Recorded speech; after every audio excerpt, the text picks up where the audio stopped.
U.S. President Trump praises Pakistan's mediation efforts, saying that if a deal does come through, he might be willing to travel to Islamabad.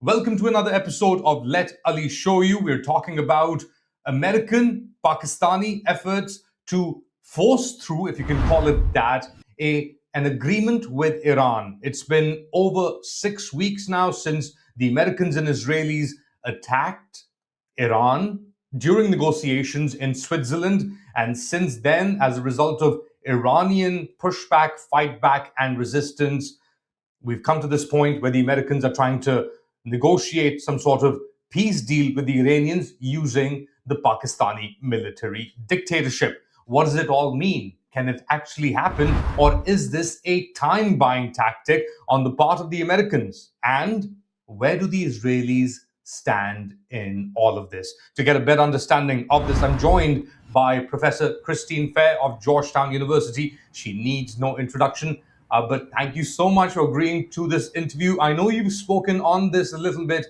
in the past few weeks, but going by the latest lines with the Trump administration praising the Pakistanis, the Pakistani military chief in Iran meeting the political and military leadership, and the Pakistani puppet Prime Minister Shehbaz Sharif in the Middle East and Turkey. Where do you see this war as it stands right now?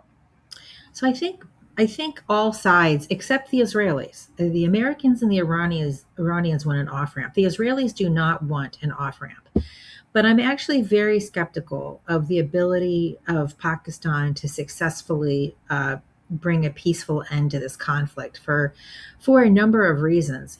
One, it hasn't been discussed that often, but Pakistan does have this mutual defense pact with Saudi Arabia. So this puts, Pakistan is hardly a neutral party in this. And even as the negotiations were going on, during the failed negotiations, Pakistan dispatched a fleet of aircraft, including combat aircraft, to the Saudis. So Pakistan is not really a neutral arbiter here. I want to be really clear that I wish Pakistan well. I'd like to see an end to this conflict. I'm in no way casting aspersions upon Pakistan's intent. I am raising doubts about its ability to bring this to a close, but I do wish it well. I do wish Pakistan well.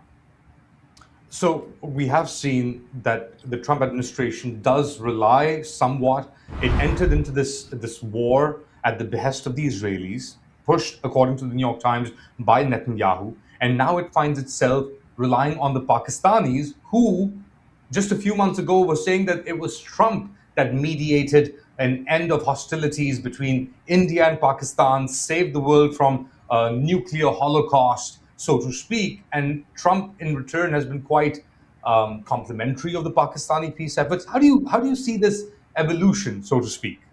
So, I've previously referred to this as Pakistan's diplomacy via Chaploosi. Going back, what we would say 14 months now, maybe more. I forget the when it actually took place, but Pakistan handed over the so-called mastermind of the Abbey Gate bombing. Now, other sources do not put him as the mastermind. Praveen Swami has described him as a low-level ISIS operative and a chicken farmer. Even the FBI in its own indictment against him doesn't use the verbiage that he was the mastermind of the Abbey Gate bombing. But nonetheless, this was really the first opening between Pakistan and the United States, and both sides were willing to make a lot of hay of it. Then you'll recall that Pakistan invested in Trump's son's crypto scam. This was the second important step that Pakistan took in ingratiating itself in Washington. It was a founding member of this bogus board of peace, and as is well known, Pakistan snatched a significant diplomatic victory from the jaws of defeat with Operation Sindoor, with, as you noted, assuaging and plumping up Trump's ego by saying that Trump saved millions, he averted nuclear conflict, and they nominated him for the Nobel Peace Prize. So Pakistan, with this first administration, the other thing that it's also done is that it's really invested heavily and lobby firms that are close to the Trump administration. So none of this is a coincidence. None of this is an accident. This is all the result of Pakistan's concerted efforts with this administration. And of course, Trump is facing his own demons, quote unquote, so to speak, inside the US, where there's a lot of pushback against this war that some people say was at the behest of the Israelis. I want you to focus on a point that you made in your previous answer on Pakistan deploying fighter jets and forces to Saudi Arabia in the middle of these negotiations in Islamabad between J.D. Vance and the Iranian side. I spoke to former Frontier Corps, or basically leader, General, Lieutenant General retired Tariq Khan, just recently, and he said that the deployment had nothing to do with Iran per se, that it in fact has to do with other considerations, that the American architecture, so to speak, the security architecture in the Middle East has collapsed as a result of the Iranian response, and that Iran will emerge or has emerged as a new security structure with which Pakistan, Saudi Arabia, and Turkey will have to work moving forward. And that has more to do with the deployment. How do you make of that assessment? So I'll defer to him. He obviously has much more knowledge about it than I do. So I'm certainly not going to push back. I think it's an interesting intervention. But it doesn't change the fact that Pakistan's mutual defense pact with Saudi Arabia does compromise its neutrality. Okay, so you think it compromises the neutrality as far as Pakistan as a mediator is concerned, and then you have these visuals of Pakistan's field marshal. He became a field marshal after the India response to Operation Sindoor, as you reminded our viewers. He's being feted by the Iranians. He's being complimented by the Trump administration. Tell us specifically about the role, because you've written so much about demagoguery, about Musharraf. The Musharraf is one of your best books, came out during that time as well. Is fighting to the end as far as diplomacy is concerned on the outside, but inside the country, he's fighting to the end as far as political opposition is concerned, as far as the economic woes of the country, surviving on loans is concerned. So there seems to be almost a duplicitous role that this individual is playing. Tell us about that. I mean, I don't have anything to add other than that what you've just said. I mean, he was really on his back feet prior to Operation Sindoor because of the outrage over the army's treatment of Imran Khan. And he comes out of Operation Sindoor as, a field marshal. So, the Indians really gave him a victory with Operation Sindoor. There's just no question. The winner of Operation Sindoor was Asim Munir. Pakistanis were just really disaffected with how the army was treating Imran Khan, as well as a continuation of the usurpation of power, the human rights abuses, the transnational repression. But after Operation Sindoor, Asim Munir becomes a field marshal. A lot of the criticisms of the army subsided in light of in light of the Pakistan Air Force's performance. The army primarily benefited from that, and his position has been cemented. But it doesn't mean, just because his position is cemented, doesn't mean that there's not simmering discontent with the military. It's just that the army has seized all levers of the powers of state that makes protestations of the army's usurpation of these powers not only ineffectual, but quite dangerous.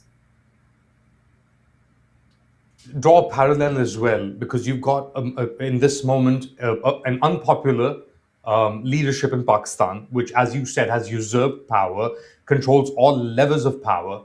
Parallel to that, you have in the United States an American president that has equated himself through imagery to Jesus, though he says he was being portrayed as a doctor and a healer. He's highly unpopular in the US. How do these two dynamics meet in this current moment where there's a war with Iran, and now the Americans are trying to find a way out of it with blockades, with other instances. How do you make sense of all of that? So, with regards to Trump, obviously, I have on countless occasions referred to him by the word which is most appropriate, which is a salfisa chutia. So, my contempt for this man is well known in multiple languages. But it should be noted that about 77 million Americans to continue to support him. While this war is deeply unpopular, about 30% think it's been worth it. That is typically, you typically see this 30 to 40%, and that represents his diehard base. The Republican Party has captured also all branches of government. The Republican Party in Congress has ceased performing its duty as an independent branch of government to put checks on the executive. It has also captured the judiciary. So we have this madman who is operating with no checks and balances. Even though the war is deeply unpopular, with the exception of that 30 or so percent that I've already told you about, the Republicans in Congress have blocked any efforts to basically put Congress back in the role of deciding when, where, and how the United States goes to war. So in terms of just the complete usurpation of power, the inefficacy of protest, I think there's a lot of parallels between our two countries at this point. The difference is that there will be elections. How free and fair they're going to be, I don't know. We have midterm elections and then, of course, a presidential election. So there's a chance that this power dynamic is going to play out through the electoral process. As I said, I'm very skeptical of the freeness and fairness of the elections that we're going to have. But that's not an option that Pakistan has. It can play deck chairs on the Titanic with respect to who is playing the puppet prime minister. But there's virtually no chance of the Pakistan army retrenching from power anytime soon.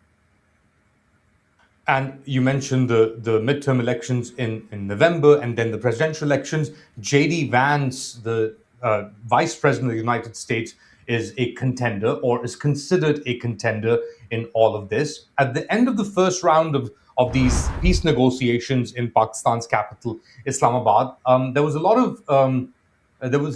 of noise that the Israelis were deeply involved in what was happening. There were phone calls that were made, and then the Israeli Prime Minister Netanyahu, who is fighting wars in Gaza, in Lebanon, he's continuing with this war, and that's a sticking point as well, which we'll talk about. But he made a speech to his cabinet that and he said that J.D. Vance is updating me constantly on these negotiations.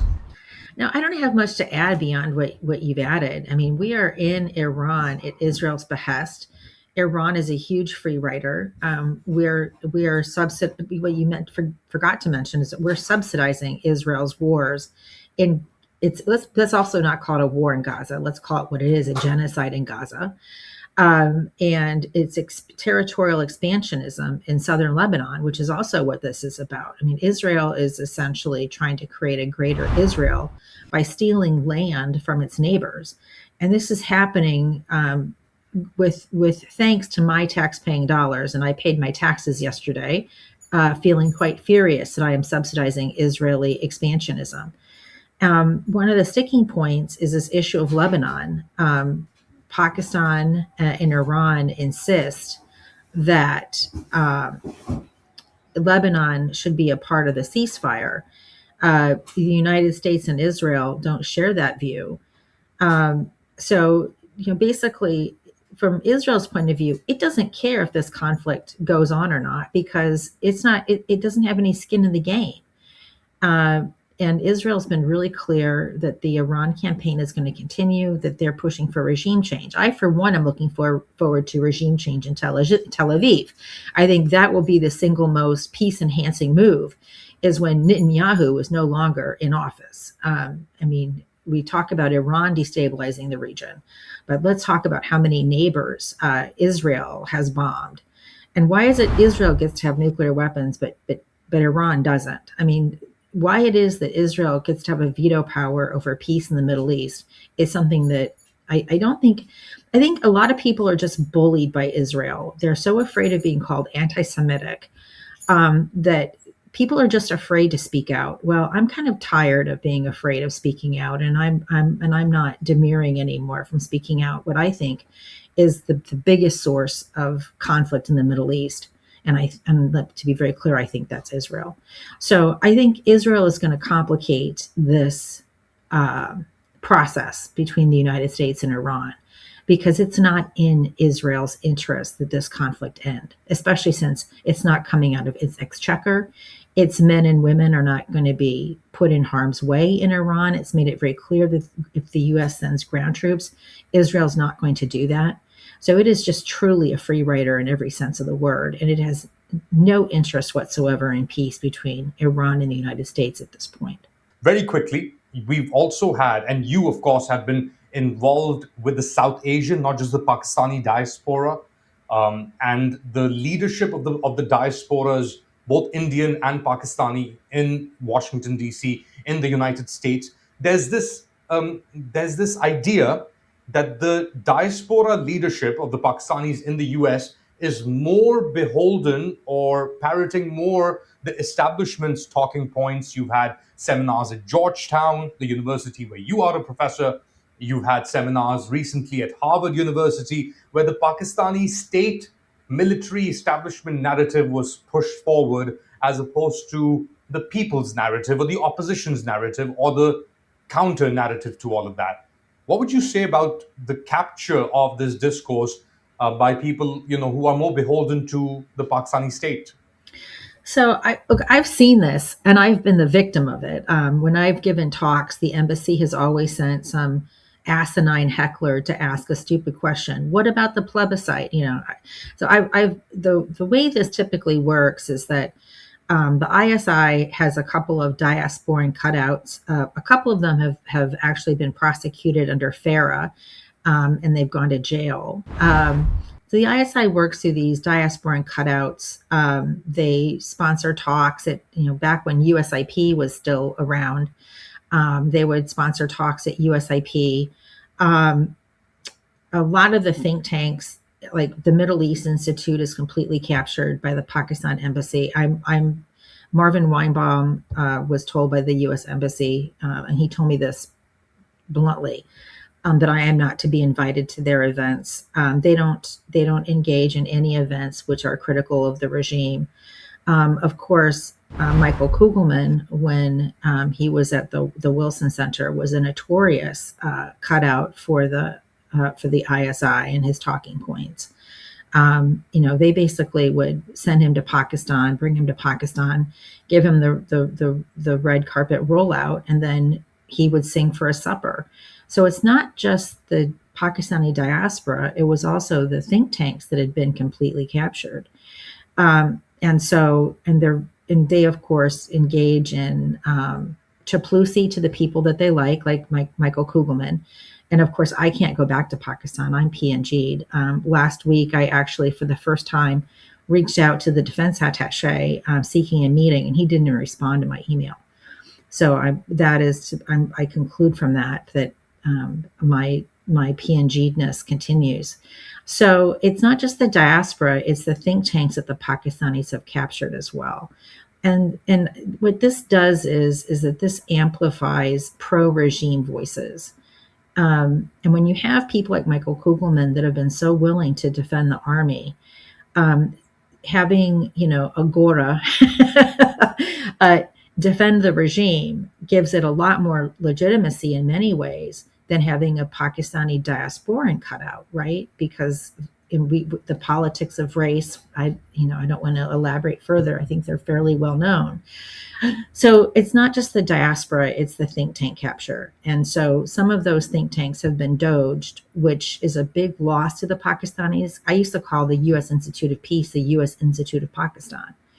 So having lost USIP in the Wilson Center, these are big losses to the Pakistanis. But the modus operandi, as you've described it, still exists. And of course, the Pakistanis are notorious, and I'm sure the Indians are as well, of getting that consolidation or getting their points across if it's coming from Caucasian or European or colonialism in action as we speak. Finally, Yeah. another issue, another subject that is very close to your heart is the response of the Indian state and how it has reacted to all of what is going on its western flank. With Pakistan, there's this idea, the Indian foreign minister called the Pakistanis a dalal. Then you have the Indian foreign minister again going to the UAE while these negotiations between JD Vance and the Iranians were taking place in Islamabad. And there's this idea that India, Israel, and the United Arab Emirates are on one side of the fence, and then on the other side, you have this evolving Saudi Arabia, Turkey, maybe Pakistan, but Pakistan, as you said, can go either way depending on the patronage. So, how do you see India's role in all of this? And what's this inferiority complex with India wanting to be where Pakistan is, but then not being where it is? How do you see that duality or this play out? No, so what Jaishankar said, he says India is not a Dalal nation, implying that Pakistan is a Dalal nation. This kind of language is beneath someone of his stature and his vocabulary.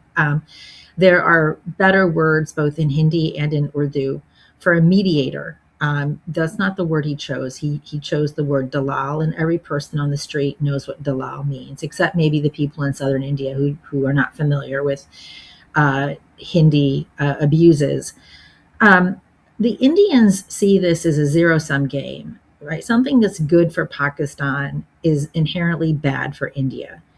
And I think the Indians do see themselves as the rightful player of this role.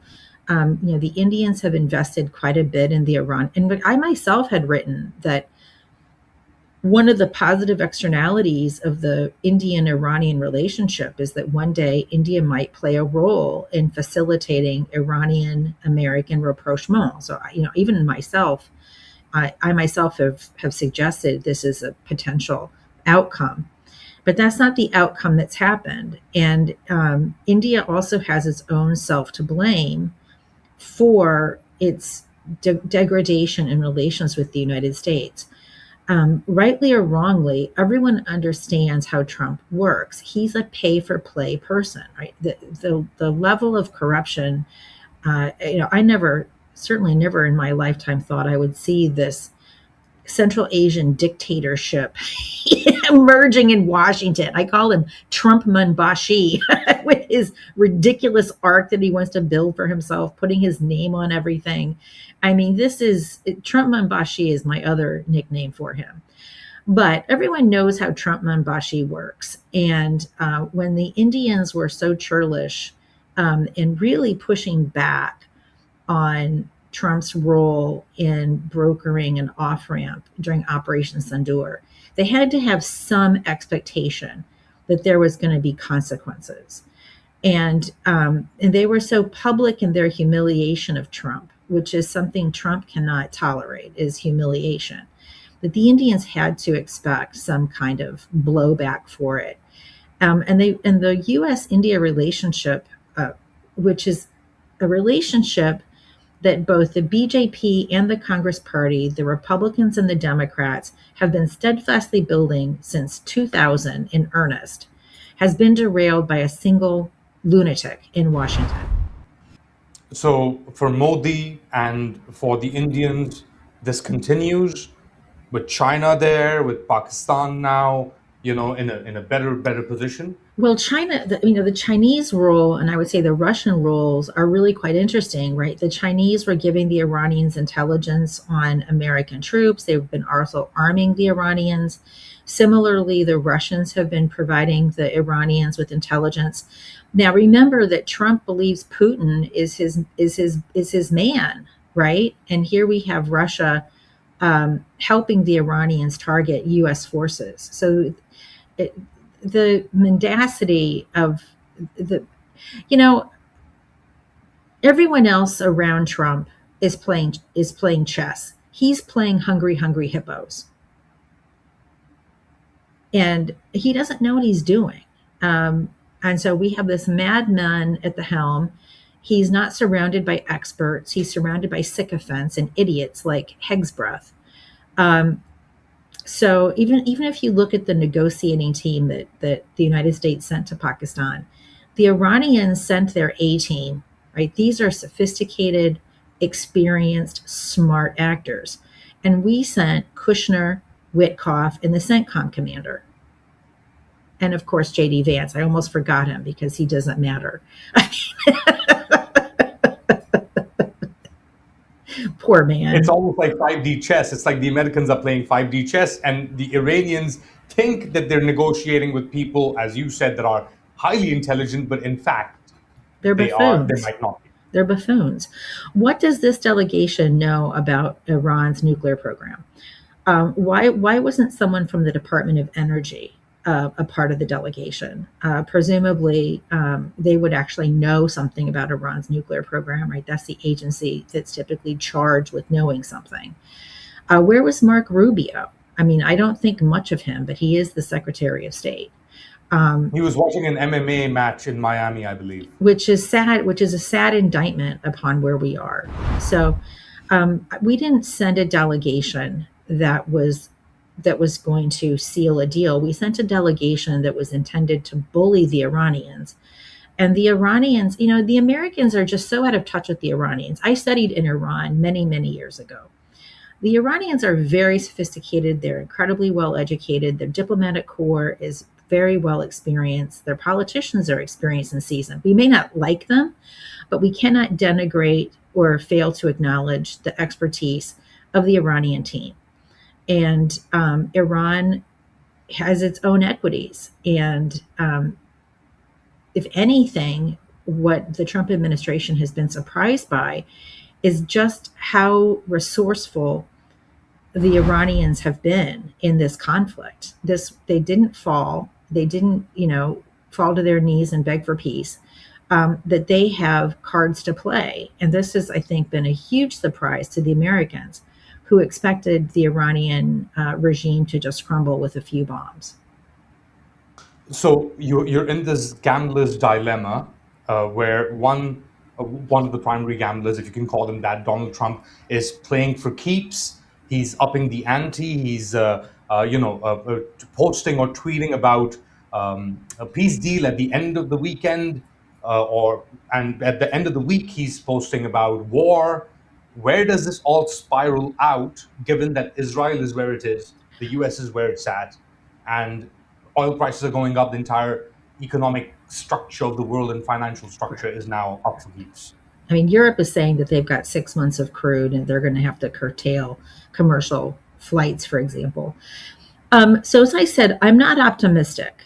The war. So on the one hand, with midterm elections coming around the corner, and this war being deeply unpopular, except amongst the most diehard of his base, a rational president would be seeking an off-ramp.